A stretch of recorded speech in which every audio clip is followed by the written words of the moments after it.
Hello दोस्तों, स्वागत है हमारे यूट्यूब चैनल डियर लर्नर्स में। और आज की क्लास में हम लोग पढ़ेंगे इंपॉर्टेंट जीके क्वेश्चंस के बारे में, जिसमें जीके से रिलेटेड जो भी सेगमेंट्स हैं यानी हिस्ट्री, पॉलिटी, जियोग्राफी सभी से रिलेटेड क्वेश्चन हम यहाँ पर करने वाले हैं और साथ ही साथ करंट अफेयर से रिलेटेड भी क्वेश्चन हम यहाँ पर देखने वाले हैं। तो चलिए स्टार्ट करते हैं, क्लास कोड देखते हैं आज का सबसे पहला क्वेश्चन। तो पहला क्वेश्चन है, हाल ही में महिला समानता दिवस कब मनाया गया? तो हम ये कह लें, जो महिला समानता दिवस या वुमेन इक्वलिटी डे है किस दिन मनाया जाता है? तो ये मनाया जाता है 26 अगस्त को। तो अभी 26 अगस्त को ही इस दिवस को मनाया गया, महिला समानता दिवस। और अगर आपसे पूछा जाए इंटरनेशनल वुमेन्स डे यानी अंतर्राष्ट्रीय महिला दिवस, तो वो मनाया जाता है 8 मार्च को। तो ये काफ़ी इंपॉर्टेंट है क्योंकि इंटरनेशनल वुमेन डे मनाया जाता है 8 मार्च को, लेकिन ये है महिला समानता दिवस जो कि मनाया जाता है 26 अगस्त को। अगला क्वेश्चन है, हाल ही में किस राज्य ने परिवार कल्याण कार्ड योजना लॉन्च की है? तो ये एक योजना है परिवार कल्याण कार्ड योजना, और इसको किस राज्य के द्वारा लॉन्च किया गया है? तो ये राज्य है उत्तर प्रदेश यानी यूपी के द्वारा, यानी उत्तर प्रदेश में ही इस योजना को यहाँ पर लॉन्च किया गया है। अगला क्वेश्चन है, हाल ही में नरेंद्र मोदी ने किस राज्य में स्मृति वन स्मारक का उद्घाटन किया है? तो हमारे देश के पीएम नरेंद्र मोदी ने अभी रिसेंटली ही स्मृति वन का उद्घाटन किया है, जो कि एक स्मारक है और ये रिलेटेड है जो 2004 में यहाँ पर भूकंप आया था भुज में, तो उसी से रिलेटेड है। यानी इस जो स्मारक है इसका उद्घाटन कहाँ पर किया गया है? ये किया गया है गुजरात में। अगला क्वेश्चन है, वृक्ष सुरक्षा एम्बुलेंस किस स्थान पर स्थापित की जाएगी?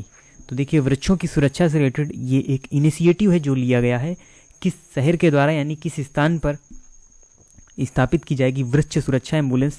तो ये आपकी स्थापित की जाएगी इंदौर में, जो कि मध्य प्रदेश का एक शहर है। अगला क्वेश्चन है, हाल ही में जारी आंकड़ों के अनुसार खाद्यान्न उत्पादन के मामले में कौन सा राज्य शीर्ष में है? तो अभी कुछ जो आंकड़े हैं उनको जारी किया गया, तो इसके अनुसार खाद्यान्न उत्पादन के मामले में जो राज्य शीर्ष में है वो है पंजाब राज्य। यानी वैसे तो 2 राज्य शीर्ष पर हैं, पंजाब और हरियाणा, यानी हरियाणा ऑप्शन में होता तो वो भी हमारा आंसर सही होता। ये दोनों राज्य शीर्ष में हैं खाद्यान्न उत्पादन के मामले में। अगला क्वेश्चन है यहाँ पर, भारत के ऋतुओं के संबंध में काल वैशाखी भारत के किस राज्य से संबंधित है?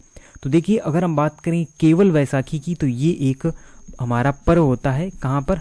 पंजाब में मनाया जाने वाला एक पर्व है वैशाखी पर्व। लेकिन काल वैशाखी जो टर्म है ये हमारा बेसिकली जियोग्राफी से रिलेटेड है, यानी ये हम कह लें क्लाइमेटोलॉजी से रिलेटेड है। काल वैशाखी क्या होता है? तो ये बेसिकली पवनें होती हैं, यानी तेज हवा के साथ बारिश होना, उसे हम काल वैशाखी कहते हैं। यानी ये काल का रूप ले लेती हैं अगर तेज हवा है और साथ में बारिश, यानी तेज हवा के साथ बारिश होना, इस घटना को हम काल वैशाखी कहते हैं। और बेसिकली ये यहाँ जो समुद्री इलाके हैं वहीं पर हमको देखने को मिलती है। तो काल वैशाखी बेसिकली किस राज्य से संबंधित है? तो वो राज्य है पश्चिम बंगाल। और इससे क्या होता है? तेज हवा और बारिश होने के साथ ही साथ यहाँ पर एक तूफान जैसा माहौल बनता है, यानी तूफान आता है, बवंडर आता है, जिससे काफ़ी सारी क्षति होती है। तो उसे ही, इस घटना को ही हम काल वैशाखी कहते हैं, जो कि हम ये कह लें मार्च टू मई के बीच में हमको देखने को मिलती है ये घटना। कहाँ पर? वेस्ट बंगाल यानी कि पश्चिम बंगाल वाले इलाके में। अगला क्वेश्चन है, निम्न में से कौन सा मंदिर यहाँ पर पूर्ण द्रविड़ शैली में निर्मित मंदिर का प्रसिद्ध उदाहरण है? तो 4 मंदिर में आपको बताना है कौन सा मंदिर है जो द्रविड़ शैली से निर्मित है। तो यहाँ पर सही आंसर होगा कैलाश मंदिर। तो जो कैलाश मंदिर है ये हमारा पूर्ण तरीके से द्रविड़ शैली से बना हुआ है। बाकी कामाख्या मंदिर जो कि स्थित है असम में, और कोणार्क सूर्य मंदिर जो कि यहाँ पर स्थित है उड़ीसा में। तो उड़ीसा में मंदिर है सूर्य मंदिर, और कंदरिया महादेव मंदिर आपका है खजुराहो मध्य प्रदेश में। तो खजुराहो मध्य प्रदेश में ये मंदिर है। तो ये तीनों अलग अलग शैली से बने हुए मंदिर हैं, लेकिन जो कैलाश मंदिर है जो कि एलोरा में बना हुआ है, तो ये हमारा पूर्ण रूप से द्रविड़ शैली से निर्मित मंदिर है। और यहाँ पर हम आपको बता दें 3 शैलियाँ होती हैं मंदिर निर्माण की, और पिछली क्लास में हम इसको कर भी चुके हैं, नागर शैली, बेसर शैली और द्रविड़ शैली। तो ये तीनों मंदिर निर्माण की शैलियाँ हैं और अलग अलग मंदिरों का निर्माण इनसे देखने को मिलता है। अगला क्वेश्चन है, निम्न में से कौन सा वेद सबसे प्राचीन है? यानी 4 वेदों का वर्णन यहाँ पर हमको देखने को मिलता है, यानी 4 वेद हमारे हैं और चारों के नाम लिखे हुए हैं। और यहाँ पर आपको बताना है सबसे प्राचीन या सबसे पुराना जो वेद है वो कौन सा है? तो वो है हमारा ऋग्वेद। तो ऋग्वेद को सबसे प्राचीन वेद माना जाता है, सबसे पुराना वेद माना जाता है। और जो भी हमारे गायत्री मंत्र हैं या बहुत सारे जो मंत्रों का वर्णन है वो हमको ऋग्वेद में देखने को मिलता है। और बात की जाए सबसे नए वेद की, तो सबसे जो नया वेद है वो है हमारा अथर्ववेद। और संगीत की बात किस वेद में की गई है, तो वो की गई है सामवेद में। तो इससे रिलेटेड 3 क्वेश्चन आपको अच्छी तरीके से याद रखने।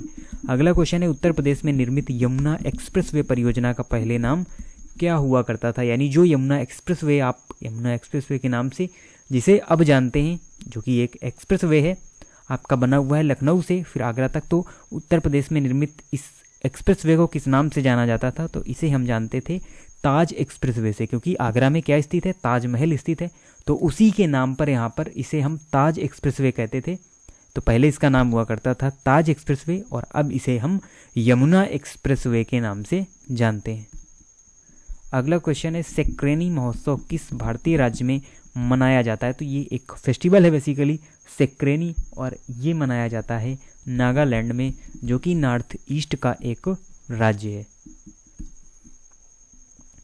अगला क्वेश्चन है, भारत के संविधान का अनुच्छेद 280 किस निकाय के बारे में बात करता है। तो देखिए बहुत सारे जो संवैधानिक निकाय हैं वो हमको देखने को मिलते हैं संविधान में, और आर्टिकल 280 अगर हम पूछें किससे रिलेटेड है तो ये आपको बताना है। तो देखिए यहाँ पर बात आती है भारत निर्वाचन आयोग यानी भारतीय निर्वाचन आयोग की, तो इसका उल्लेख हमको देखने को मिलता है आर्टिकल 324 यानी 324 में, और भारत के न्यायवादी से रिलेटेड जो प्रावधान है वो हमको देखने को मिलते हैं आर्टिकल 76 में। उसके अलावा जो वित्त आयोग है यही हमारा सही आंसर है, यानी आर्टिकल 280 में वित्त आयोग के बारे में बात करता है, यानी जो संविधान का अनुच्छेद 280 है ये रिलेटेड है हमारा वित्त आयोग से।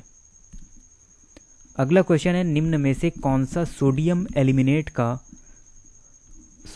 एल्यूमिनेट होगा यहाँ पर, तो सोडियम एल्यूमिनेट का सही रासायनिक सूत्र है। तो देखिए ये इस प्रकार से लिखे हुए हैं क्योंकि टाइपिंग में थोड़ी सी यहाँ पर एरर हो गई है, इसको हम इस तरीके से लिखे जाते हैं सफिक्स में ALO, फिर आता है आपका NaAlO2, फिर आता है आपका NaAlO3 और Na2Al O3।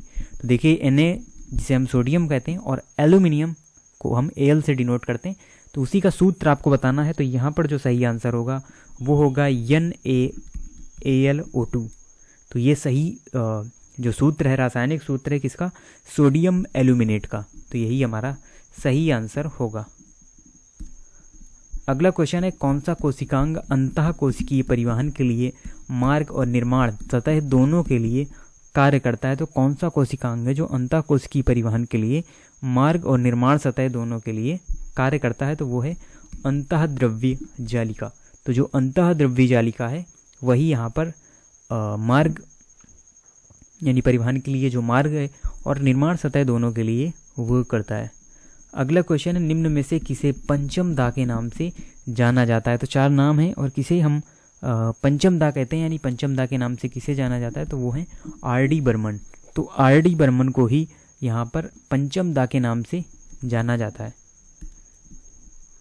कृषि कानून निरसन विधेयक के अंतर्गत कितने कानूनों को निरस्त किया गया। तो देखिए कृषि कानून लाए गए थे और जिनका काफ़ी बड़े पैमाने पर जो विरोध है किसानों के द्वारा वो देखने को मिला। बहुत समय तक ये न्यूज़ में रहा, आपने ज़रूर सुना होगा जो कृषि कानूनों के बारे में, और अंततः सरकार को इनको वापस लेना पड़ा, यानी उन कृषि कानूनों को यहाँ पर निरस्त करना पड़ा। तो आपको बताना है इनकी संख्या कितनी थी। तो ये जो कृषि कानून थे ये 3 कानून थे और जिनको वापस निरस्त किया गया निरसन विधेयक ला करके, क्योंकि काफ़ी बड़े पैमाने पर यहाँ पर इसका प्रोटेस्ट हुआ। किसान वहाँ पर दिल्ली बॉर्डर में काफ़ी समय तक वहाँ पर रहे और प्रोटेस्ट करते रहे। तो इनकी जो संख्या थी वो कितनी थी, 3 थी। अगला क्वेश्चन है, 2011 की जनगणना के अनुसार सबसे कम साक्षरता किस राज्य की है। तो ये क्वेश्चन आपको हम पहले भी करा चुके हैं कि जो 2011 की जनगणना है उसके अनुसार जो साक्षरता है किस राज्य की अधिक है किस राज्य की कम है। तो दोनों ही राज्य यहाँ पर दिए हुए हैं। यहाँ पर सही आंसर होगा बिहार। तो बिहार राज्य की जो साक्षरता है सबसे कम है और जनसंख्या घनत्व तो सबसे अधिक है किसका, बिहार का। और बात की जाए अगर हम केरल की, तो मैक्सिमम यानी सबसे अधिक जो साक्षरता दर है वो है यहाँ पर केरल की, लगभग 94% साक्षरता दर केरल राज्य की है। तो मैक्सिमम पूछा जाए तो केरल आंसर होगा और मिनिमम बिहार आंसर होगा। अगला क्वेश्चन है, किस खेल में रेडर विरोधी टीम के हाफ में बिना सांस लिए विरोधियों को स्पर्श करने के लिए प्रवेश करता है? वेरी इजी क्वेश्चन, और आप सब ने ये खेल जरूर खेला होगा, अभी नहीं तो बचपन में खेला हो, लेकिन खेला जरूर होगा, जिसे हम किस नाम से जानते हैं? जिसे हम कबड्डी के नाम से जानते हैं। इसी में जो रेडर होता है विरोधी टीम के हाफ में बिना सांस लिए वहाँ पर स्पर्श करने के लिए प्रवेश करता है। अगला क्वेश्चन है, निम्न में से कौन सा भारतीय संविधान की प्रस्तावना का हिस्सा नहीं है? यानी जो 4 शब्द दिए गए हैं तो कौन से शब्द का वर्णन संविधान की प्रस्तावना में नहीं किया गया? तो देखिए, स्वतंत्रता की बात संविधान की प्रस्तावना में की गई है, न्याय से संबंधित बात भी की गई है, आर्थिक सामाजिक राजनीतिक न्याय, 3 प्रकार के न्याय की बात भी प्रस्तावना में की गई है, और समानता की बात भी की गई है। सही आंसर होगा कुलीन तंत्र। तो इस शब्द का कोई भी यूज भारतीय संविधान की प्रस्तावना में नहीं किया गया। अगला क्वेश्चन है, स्ट्रेट फ्रॉम दी हार्ट, निम्न में से किस प्रसिद्ध व्यक्ति की आत्मकथा, यानी किसकी आत्मकथा है स्ट्रेट फ्रॉम दी हार्ट? तो ये जो आत्मकथा है ये है कपिल देव की। तो कपिल देव की ही ये आत्मकथा है स्ट्रेट फ्रॉम दी हार्ट। अगला क्वेश्चन है, वित्त वर्ष 2022 के बजट में की गई घोषणा के अनुसार वर्चुअल डिजिटल संपत्ति से होने वाली आय पर कितने % कर को लगाया जाएगा? यानी जो वर्चुअल डिजिटल संपत्ति है उससे जो भी आय होती है तो उस पर कितने % का कर लगाया जाएगा? तो यहाँ पर सही आंसर होगा बी नंबर, 3% कर को यहाँ पर लगाया जाएगा। जो आप वर्चुअल डिजिटल संपत्ति से जो भी आय यहाँ पर आपको होती है उस पर 3% का कर लगाया जाएगा। तो देखिए, बजट से क्वेश्चन भी हम करते रहते हैं, और बजट से रिलेटेड क्वेश्चन आपसे पूछे भी एग्जाम में जा सकते हैं, क्योंकि काफ़ी इंपॉर्टेंट है। तो ये हमारे आज के इंपॉर्टेंट क्वेश्चन थे जिनको हमने डिस्कस किया, और एक क्वेश्चन के साथ जो अदर क्वेश्चन बन सकते थे उनके बारे में भी हमने यहाँ पर डिस्कस किया। तो कई सारे क्वेश्चन यहाँ पर हमने किए, और आई होप आपको अच्छी तरीके से समझ में भी आए होंगे सभी क्वेश्चन। तो इसी प्रकार के क्वेश्चन हम डेली बेसिस पर करते रहेंगे। मिलते हैं आपसे नेक्स्ट वीडियो में न्यू इम्पोर्टेंट क्वेश्चन के साथ, और तब तक के लिए धन्यवाद।